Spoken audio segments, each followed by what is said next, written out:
इस वीडियो में हम लोग इंटीग्रेटेड सर्किट यानी कि आईसी पढ़ेंगे। एक्चुअली मुझे ऑपरेशनल एम्पलीफायर पढ़ाना है। नेक्स्ट चैप्टर जो मेरा है वो ऑपरेशनल एम्पलीफायर है, जो कि एक आईसी है। ऑपरेशनल एम्पलीफायर एक आईसी होता है। तो बहुत लोगों के मन में तो पहले यही क्वेश्चन रहता है कि सर ये आईसी क्या होता है। तो मैंने सोचा कि क्यों ना एक आईसी के ऊपर में एक छोटा सा वीडियो बनाया जाए, जिसमें हम पहले आईसी को क्लियर करेंगे, फिर उसी का एक टाइप्स होता है ऑपरेशनल एम्पलीफायर, जिसको हम लोग पूरे डिटेल्स में पढ़ेंगे। सो गाइज, जो इंटीग्रेटेड सर्किट यानी कि आईसी है, इलेक्ट्रॉनिक सर्किट का ही एक टाइप है। तो सबसे पहले आओ इलेक्ट्रॉनिक सर्किट जानते हैं। इलेक्ट्रॉनिक सर्किट क्या होता है, बहुत लोगों को पता भी होगा इलेक्ट्रॉनिक सर्किट क्या होता है। मैंने यहाँ पे लिखा है, it is an interconnection of electronics components such as resistor, inductor, capacitor, diode, transistor in which current is पास।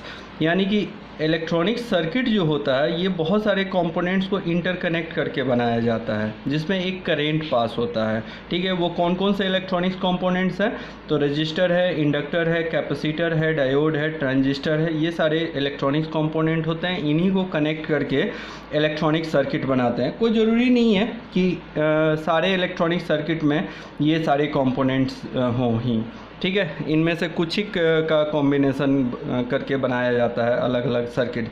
जैसे मान लो एक रेक्टिफायर बनाते हैं, तो रेक्टिफायर में डायोड और सिर्फ ट्रांजिस्टर का रजिस्टर का ज़रूरत होता है। वैसे ही कोई एम्पलीफायर बनाते हैं तो एम्पलीफायर में 3 कंपोनेंट्स का ज़रूरत होता है, ट्रांजिस्टर, रजिस्टर, कैपेसिटर।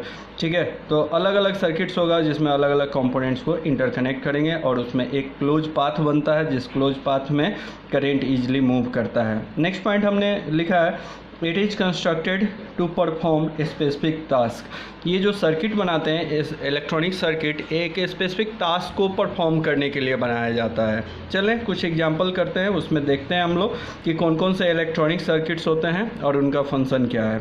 जैसे एग्जांपल लिया है हमने इलेक्ट्रॉनिक सर्किट का, rectifier, filter, amplifier, clipper, clamper, oscillator,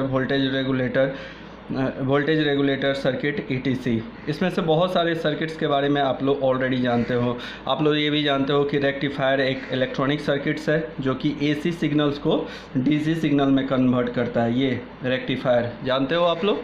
rectifier एक सर्किट्स है, इलेक्ट्रॉनिक सर्किट्स है, जो बहुत सारे छोटे छोटे कंपोनेंट्स को मिला के बनता है और उस कंपोनेंट्स को एक साथ इंटरकनेक्ट करके जब रेक्टिफायर बनाते हैं तो एक पर्टिकुलर टास्क परफॉर्म करता है, एक काम करता है वो। और उसका काम क्या है? AC सिग्नल को पल्सेटिंग DC सिग्नल में कन्वर्ट करना।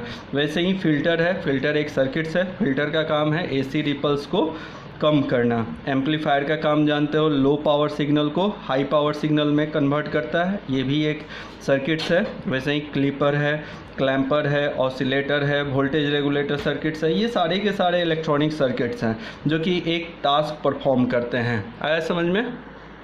तो ये सारे इलेक्ट्रॉनिक सर्किट्स के कुछ इंट्रोडक्शन थे, वो मैंने बता दिया।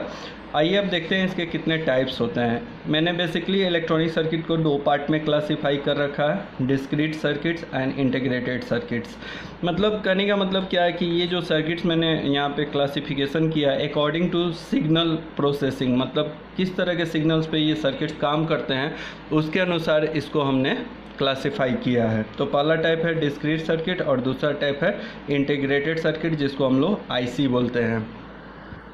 मेरा मेन फोकस तो इंटीग्रेटेड सर्किट पे ही रहेगा, आईसी पे ही रहेगा, बट चलो डिस्क्रीट सर्किट भी थोड़ा सा देख लेते हैं कि डिस्क्रीट सर्किट क्या होता है। तो चलिए देखते हैं डिस्क्रीट सर्किट क्या होता है। तो इसमें इसका बेसिक डेफिनेशन मैंने लिखा है, it is a type of electronic circuit formed when electronics components such as resistor, inductor, capacitor, diode, transistor, etc. Joined by wire or on printed circuit board. मैंने बताया कि ये जो डिस्क्रीट सर्किट्स होता है, ये नंबर ऑफ इलेक्ट्रॉनिक्स कंपोनेंट्स को एक साथ इंटरकनेक्ट करके बनाया जाता है। और वो सारे कंपोनेंट्स किसके थ्रू कनेक्ट होते हैं? तो या तो वायर के थ्रू कनेक्ट होते हैं या PCB बोर्ड पे, प्रिंटेड सर्किट बोर्ड पे उनका इंटरकनेक्शन किया जाता है।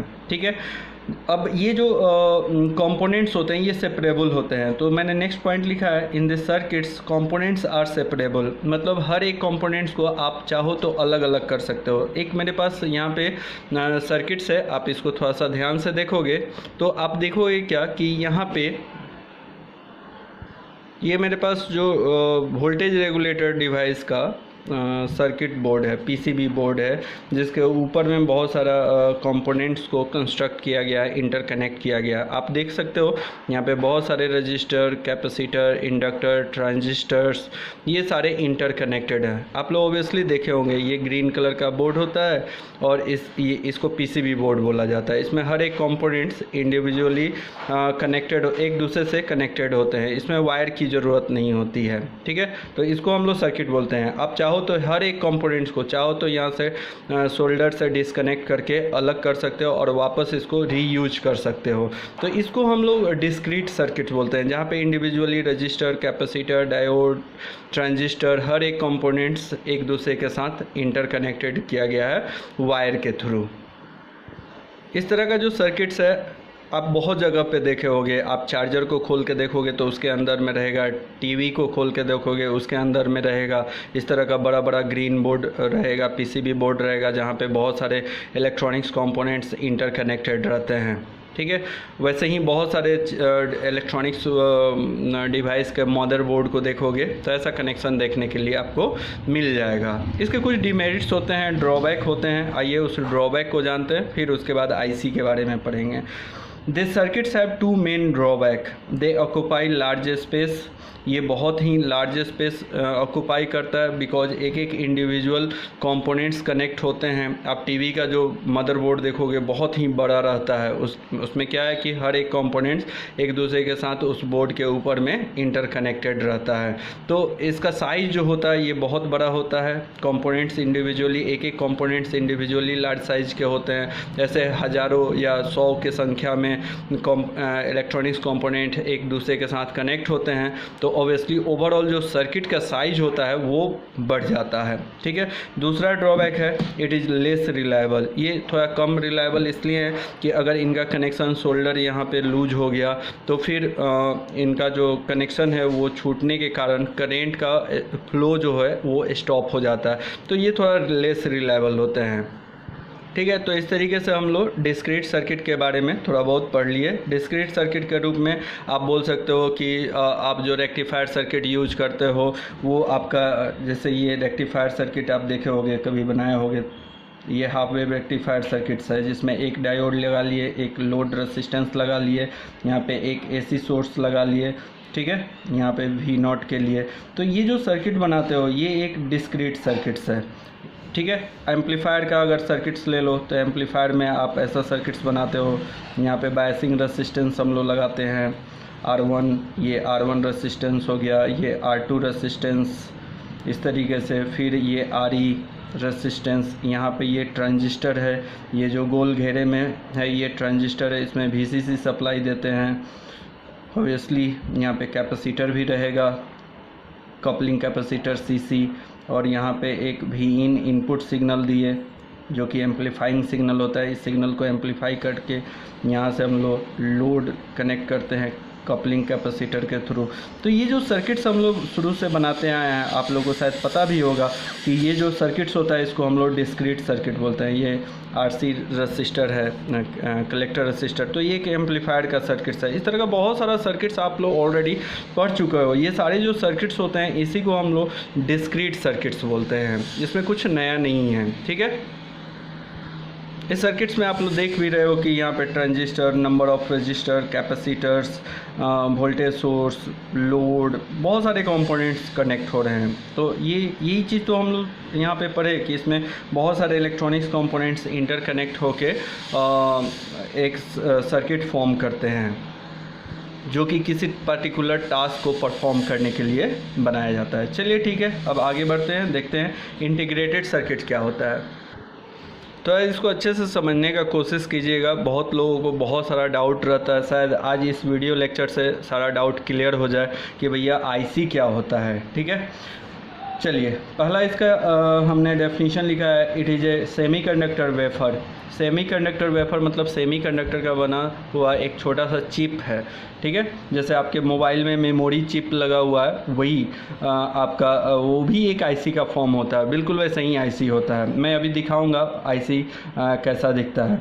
Which is also called chip और माइक्रो चिप। ये जो सेमीकंडक्टर वेफर होता है इसी को हम लोग चिप और माइक्रो चिप बोलते हैं, और यही हमारा आईसी होता है। अब इसका एक अच्छा सा हमने डेफिनेशन लिखा है, इसको थोड़ा सा देखिएगा आप लोग। An integrated circuit is a semi conductor wafer on which thousand और million of tiny resistor, capacitor, diode and transistor and their interconnection are manufacture into a single chip of silicon. कहने का मतलब क्या है कि ये जो आईसी होता है एक सेमीकंडक्टर वेफर है, मतलब एक छोटा सा सेमीकंडक्टर का टुकड़ा है, ऑन विच या उसके अंदर में थाउजेंड्स ऑफ, हज़ारों या मिलियंस, लाखों उसमें बहुत ही स्मॉल साइज़ के, टीनी का मतलब होता है स्मॉल स्मॉल स्मॉल, बहुत ही small resistor, capacitor, diode and transistor उसके अंदर में ही इंटरकनेक्टेड होते हैं। एक छोटे से आईसी के अंदर में आप इमेजिन नहीं कर सकते हो कि इतना छोटा सा आईसी और उस आईसी के अंदर में हज़ारों resistor, capacitor, diode, transistor as per requirement interconnected होते हैं, ठीक है। यही मतलब ये इंटीग्रेटेड सर्किट का खासियत है। एक छोटे से चिप के अंदर में ये सारे जो इंडिविजुअल कंपोनेंट्स थे वो उस चिप के अंदर में ही होते हैं। नेक्स्ट पॉइंट देखते हैं। It is a complete electronic circuit consisting of both active and passive components on single chip of silicon. मतलब ये जो छोटा सा आईसी है वो कंप्लीट इलेक्ट्रॉनिक सर्किट्स है जिसके अंदर में active components and passive components एक दूसरे के साथ इंटरकनेक्टेड होते हैं। उसमें बाहर से कुछ देने की ज़रूरत नहीं होती है। आप एक्टिव कंपोनेंट्स और आई थिंक पैसिव कंपोनेंट्स के बारे में जानते होंगे। एक्टिव कंपोनेंट्स ट्रांजिस्टर है, ऑपरेशनल एम्पलीफायर है। पैसिव कंपोनेंट्स में रजिस्टर, कैपेसिटर, इंडक्टर और डायोड आता है, ठीक है। चलिए नेक्स्ट पॉइंट देखते हैं। The first IC was developed in the 1950 by Jack Kilby. मतलब ये 1950 में पहली बार बनाया गया था जैक किल्बी के द्वारा, ठीक है। नेक्स्ट पॉइंट देखते हैं। An IC can function as amplifier, oscillator, gate, flip flop, timer, counter, computer memory, microprocessor etc। ये जो आईसी है ये डिफरेंट वर्क परफॉर्म करता है। ये क्या क्या वर्क परफॉर्म करता है वो देख लो। एम्पलीफायर का काम करता है, यानी कि आईसी एम्पलीफायर के रूप में भी अवेलेबल है। ऑसिलेटर का काम करता है। गेट का, लॉजिक गेट्स आप लोग डिजिटल में पढ़े होंगे या पढ़ोगे। डिजिटल सर्किट्स में एंड गेट, और गेट, नॉर गेट, जो भी लॉजिक गेट्स होते हैं वो सब आईसी के फॉर्म में होते हैं, एक छोटे से चिप के फॉर्म में होते हैं। फ्लिप फ्लॉप हो गया, टाइमर हो गया, काउंटर हो गया, encoder, decoder, memory, computer memory, micro processor, ये सारे के सारे आईसी हैं, एक छोटे से आईसी हैं। चलो एक दो आईसी मैं आप लोग को दिखा रहा हूँ। ये देखो यहाँ पे ये वाला पार्ट, यही तो आईसी है, ठीक है। उतना क्लियर नहीं हो पा रहा। आप देखोगे ऐसा ब्लैक सा छोटा सा आईसी बहुत सारे सर्किट्स पे लगा हुआ रहता है। या एक और मेरे पास सर्किट्स है, यहाँ पे दिखाने का कोशिश कर रहा हूँ। यहाँ पे देखोगे ये पीसीबी के ऊपर में ब्लैक सा ऐसा ये वाला ब्लैक, यही तो आईसी है। इसी तरह का बहुत सारा आईसी रहता है, अलग अलग साइज और शेप का रहता है, ठीक है। ब्लैक कलर का, सामने में दोनों साइड में कनेक्टिंग पिन निकला हुआ रहता है जो कि पीसीबी बोर्ड के अंदर में ईजिली क्या हो सके, कनेक्ट हो सके। आज आईसी का ही देन है कि आप पॉकेट में मोबाइल लेके घूम रहे हो जो कि एक बहुत बड़ा कंप्यूटर है, बट उसका साइज़ क्या है, बहुत ही छोटा है। जितनी भी सर्किट्स हैं उसके अंदर में वो डिस्क्रीट ना हो के आईसी के फॉर्म में इंटीग्रेटेड सर्किट लगे हुए हैं। अगर मोबाइल को डिस्क्रीट सर्किट से बनाया जाता तो शायद आप पॉकेट में लेके नहीं घूमते, उस सर्किट का साइज़ बहुत बड़ा हो जाता, तो ऑब्वियसली उस डिवाइस का भी साइज़ बहुत बड़ा हो जाता। बट हमारे मोबाइल के अंदर में, लैपटॉप के अंदर में, कंप्यूटर के अंदर में बहुत सारे आईसी यूज हो रहे हैं, यानी कि इंटीग्रेटेड सर्किट यूज हो रहे हैं। समझ लो ऐसे कि मान लो कोई एक बेसिक एम्पलीफायर है, ये कोई एम्पलीफायर है। अब सोचो कि ये जो एम्पलीफायर है इसमें ट्रांजिस्टर, एक ट्रांजिस्टर, 4 रजिस्टर, 2 कैपेसिटर, 4 नहीं 5 रजिस्टर, 2 कैपेसिटर, इस तरीके से अगर हम लोग इतने सारे कंपोनेंट्स को एक साथ इंडिविजुअली कनेक्ट करें तो वो बहुत सारा स्पेस लेगा। लेकिन इसी के बदले एक छोटा सा, ऐसा मैं कलर कर रहा हूँ देखोगे, एक छोटा सा आईसी जिसमें मान लो इधर 4 पिन लगा हो और इधर 4 पिन यूज हो रहा हो, तो एक छोटा सा अगर ये आईसी यूज हो तो इसके बदले अगर ये आईसी यूज हो रहा है तो ऑब्वियसली उस इलेक्ट्रॉनिक सर्किट का साइज़ क्या हो जाएगा, बहुत ही छोटा हो जाएगा। मान लो किसी डिवाइस के अंदर में 6-7 इस तरह के एम्पलीफायर लगे हों तो ऑब्वियसली उसका साइज़ बहुत बड़ा हो जाए। लेकिन सोचो कि 6-7 के बदले एक छोटा सा आईसी लगा हुआ हो तो कितना अच्छा होगा। यही तो कारण है कि आपका कंप्यूटर, मोबाइल, ये सब का साइज़ धीरे धीरे छोटा होते जा रहा है। जैसे जैसे हमारा इलेक्ट्रॉनिक्स एडवांस होते जा रहा है, आज हम लोग नैनो इलेक्ट्रॉनिक्स में आ गए हैं। नैनो इलेक्ट्रॉनिक्स का में सबसे इम्पॉर्टेंट रोल आपका आईसी का ही होता है। अब ये जो आईसी होता है ये कोई एक आईसी नहीं है, बहुत तरह के आईसी हैं, ठीक है। अब उनका क्लासिफिकेशन भी देख लेते हैं कि कितने टाइप्स के होते हैं। तो मैंने लिखा है depending on type of signal process IC are categorize as linear IC, linear को हम लोग एनालॉग आईसी बोलते हैं, और दूसरा होता है डिजिटल आईसी, ठीक है। तो जो इलेक्ट्रॉनिक्स स्टूडेंट होंगे उन लोगों को मैं बता दूं, एनालॉग इलेक्ट्रॉनिक्स में हम लोग लीनियर आईसी के बारे में पढ़ते हैं, और डिजिटल आईसी डिजिटल इलेक्ट्रॉनिक्स में हम लोग पढ़ते हैं। लॉजिक गेट्स जो भी होते हैं, तुम्हारे काउंटर हैं, मेमोरी है, कोडर, इनकोडर, ये सारे के सारे डिजिटल आईसी हैं। छोटा सा चिप जो है वो डिजिटल आईसी है, ठीक है। और एनालॉग में ऑपरेशनल एम्पलीफायर जो हम लोग पढ़ना है, मेरा मेन तो एम ऑपरेशनल एम्पलीफायर पढ़ाना ही है जो कि एक आईसी है, ठीक है। तो ये जो ऑपरेशनल एम्पलीफायर होता है ये हमारा एनालॉग आईसी है। चलो फिर थोड़ा डिटेल्स में देखते हैं लीनियर आईसी क्या होता है और डिजिटल आईसी क्या होता है। सो लीनियर और एनालॉग आईसी के बारे में देखते हैं। Linear IC operates on continuous और एनालॉग सिग्नल। तो सबसे पहले तो आपको ये जानना है कि एनालॉग सिग्नल क्या होता है, या कंटिन्यूअस सिग्नल क्या होता है और एनालॉग सिग्नल क्या होता है। And output signal is also continuous depending on input signal level. कहने का मतलब क्या है कि ये जो लीनियर आईसी है या एनालॉग आईसी है, इसका इनपुट सिग्नल भी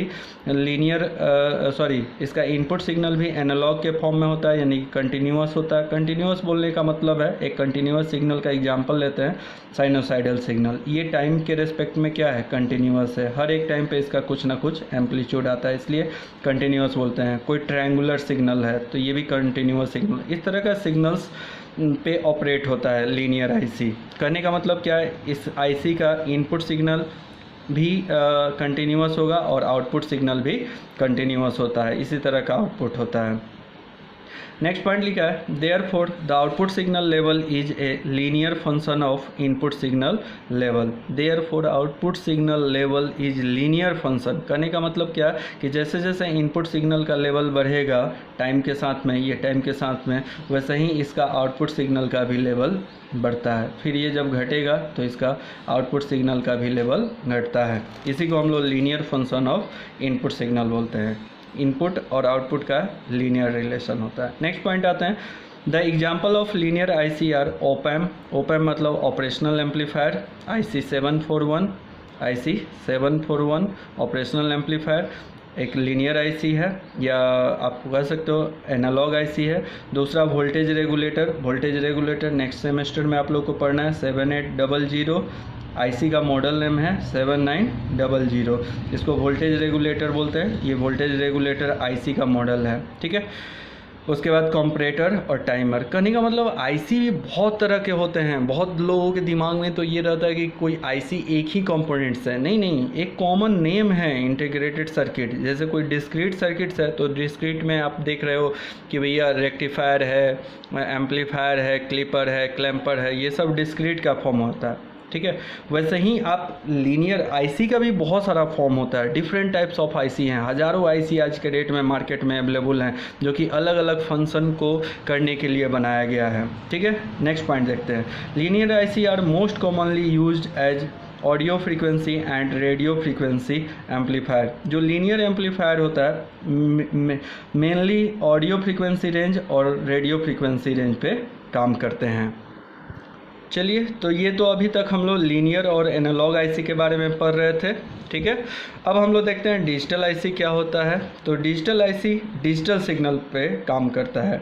तो हमने पहला पॉइंट लिखा है, digital IC operates on discrete signal. Discrete मतलब जो टाइम के रेस्पेक्ट में कंटिन्यूअस नहीं हो। डिस्क्रीट मतलब होता है टूटा हुआ। जैसे ये मान लो कोई सिग्नल है, टाइम के रेस्पेक्ट में ये सिग्नल कंटिन्यूअस नहीं है। यहाँ पे कुछ टाइम पे ये इसका एम्पलीट्यूड है, फिर कुछ टाइम के बाद यहाँ पे आ रहा है, इसके बीच में कोई सिग्नल का वैल्यू नहीं है। तो ये इस तरह का डिस्क्रीट सिग्नल होता है। या 0101 बाइनरी सिग्नल जो होता है उसको डिस्क्रीट सिग्नल बोला जाता है। नेक्स्ट पॉइंट देखते हैं, the fundamental building block of digital IC are logic gates. जो लॉजिक गेट्स होते हैं वही हमारे वही हमारे डिजिटल आईसी होते हैं। या और भी बहुत सारा डिजिटल आईसी होगा, लेकिन जो बेसिक फंक्शनल ब्लॉक्स है वो लॉजिक गेट्स ही होते हैं।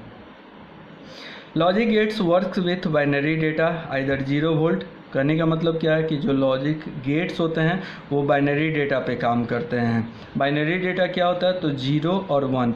लॉजिक 0 और लॉजिक 1 को हम लोग बाइनरी डेटा बोलते हैं। बाइनरी का मतलब होता है 2 और बाइनरी में 0 और 1 दो कैरेक्टर होते हैं। 0 का मतलब होता है 0 वोल्ट और लॉजिक 1 का मतलब होता है +5 वोल्ट। तो जो डिजिटल आईसी होता है वो किससे बना हुआ होता है, तो वो बना हुआ रहता है लॉजिक गेट्स से। और लॉजिक गेट्स किस सिग्नल पे काम करता है, तो बाइनरी डेटा पे काम करता है 0-1, जो कि एक डिस्क्रीट सिग्नल है जिस पे वो काम करता है। नेक्स्ट पॉइंट देखते हैं, digital IC are used in logic gates, flip flop, counter, memory, microprocessor etc। ठीक है, तो डिजिटल आईसी कहाँ कहाँ पे यूज हो रहा है, तो लॉजिक गेट्स में, फ्लिप फ्लॉप में, काउंटर में, मेमोरी में, माइक्रो प्रोसेसर में। ये या कह सकते हो कि ये सारे जो हैं डिजिटल आईसी के टाइप्स हैं। Logic gates, flip flop, counter, memory, micro processor, ये सारे के सारे डिजिटल आईसी हैं। चलिए, तो इस तरीके से हम लोगों ने देखा कि आईसी के दो टाइप्स कौन कौन से होते हैं। तो पहला टाइप्स हम लोगों ने पढ़ा लीनियर और एनालॉग आईसी, और दूसरा डिजिटल आईसी। जैसे जैसे सब्जेक्ट में आप आगे बढ़ते जाओगे आपको खुद ब खुद समझ में आने लगेगा कि लीनियर आईसी कहाँ यूज होता है और डिजिटल आईसी कहाँ यूज होता है, उनका फंक्शन क्या होता है। ठीक है, चलिए आईसी का हमने इंटरनल ब्लॉक डायग्राम यहाँ पे थोड़ा सा समझाने का कोशिश किया है। ये जो देख रहे हो ये वेफर है, सेमीकंडक्टर का एक सिलिकॉन का छोटा सा टुकड़ा है जिसके अंदर में बहुत सारे फंक्शनल यूनिट्स होते हैं। एक छोटे से आईसी के अंदर में किस तरीके से एक दूसरे से इंटरकनेक्टेड होते हैं इलेक्ट्रॉनिक्स कंपोनेंट्स, वो देखो। तो यहाँ पे ये रेसिस्टर का कंस्ट्रक्शन है। यहाँ पे एक छोटा सा ये तो कंडक्टर चिप है जिसके ऊपर में एक छोटा सा ट्रांजिस्टर लगा हुआ है। यहाँ पे हमने नाम लिखा ट्रांजिस्टर। वैसा ही ये कंडक्टर है, ये कैपेसिटर है। इस तरीके से एक छोटे से चिप के अंदर में ये सारे अरेंज हुए रहते हैं। इनका जब आईसी का कंस्ट्रक्शन पार्ट पढ़ोगे तो समझ में आएगा कि एक छोटे से आईसी में, ये इतना छोटे से आईसी में ये इतने सारे कंपोनेंट्स को किस तरीके से अरेंज किया जाता है। यही तो खासियत है इसका। ठीक है, तो जब आप आईसी का कंस्ट्रक्शन पढ़ोगे तो उसमें आपको ज़्यादा अच्छे से समझ में आएगा। एक चीज़ लास्ट में मैं और बता दूं आप लोगों को कि आईसी को कैसे आइडेंटिफाई करोगे। तो आईसी का जो मॉडल नंबर होता है ना, उससे पता चलता है कि कौन सा आईसी है। जैसे मान लो किसी आईसी के बॉडी के ऊपर में, जैसे देखो ये जो है ना, ये एक आईसी है, ठीक है, और इसमें इधर 4 पिन निकला हुआ है, इसके बैक साइड में 4 पिन और होगा, यानी कि 8 पिन है। और इसके बॉडी के ऊपर में आप शायद नहीं देख पा रहे हो, 741 लिखा हुआ, आईसी 741 लिखा हुआ, यानी कि कहीं पे किसी आईसी के ऊपर में उसके बॉडी पे आईसी 741 लिखा हुआ है, तो इसका मतलब है ये एक ऑपरेशनल एम्पलीफायर है। ऑपरेशनल एम्पलीफायर है, एम्पलीफायर आईसी है, ओपैम है। इसको शॉर्ट में हम लोग ओपैम बोलते हैं। अगले वीडियो में हम लोग ओपैम पढ़ेंगे, ओपैम को डिटेल्स में हम पढ़ाएंगे। तो ओपैम है। वैसे ही किसी आईसी के ऊपर में लिखा हुआ आईसी 7800 या 7805, तो हम लोग समझ जाते हैं कि ये आईसी 7800 सीरीज का है। इसको हम लोग वोल्टेज रेगुलेटर आईसी बोलते हैं, वोल्टेज रेगुलेटर आईसी बोलते हैं। यानी कि अनरेगुलेटेड वोल्टेज को रेगुलेटेड वोल्टेज में कन्वर्ट करने का काम ये आईसी करता है। कहने का मतलब क्या है कि आईसी के बॉडी पे जो नंबर लिखा हुआ रहता है उससे हम लोग को पता चलता है कि वो कौन सा है। अगले सेमेस्टर में आप लोग को माइक्रो प्रोसेसर पढ़ना है, तो माइक्रो प्रोसेसर आईसी में देखोगे कि वो जो आईसी होगा उसके बॉडी पे प्रिंटेड रहता है 8051 8051 एक अलग तरह का माइक्रो कंट्रोलर आईसी है। उसके बॉडी पे अगर 8085 लिखा हुआ है तो ये एक माइक्रो प्रोसेसर है, ठीक है। तो इस तरीके से उसका मॉडल नंबर जो है उससे हम लोग पता कर लेते हैं कि वो किस तरह का आईसी है और उसका क्या फंक्शन है। और उसके बाद ये भी आप अलग अलग आईसी जब डिटेल्स में पढ़ोगे तो आपको खुद ब खुद समझ में आने लगता है कि कौन डिजिटल आईसी है और कौन एनालॉग आईसी है। आया बात समझ में? चलो ठीक है, तो अगले वीडियो में हम लोग ऑपरेशनल एम्पलीफायर के साथ मिलते हैं। चलो बाय।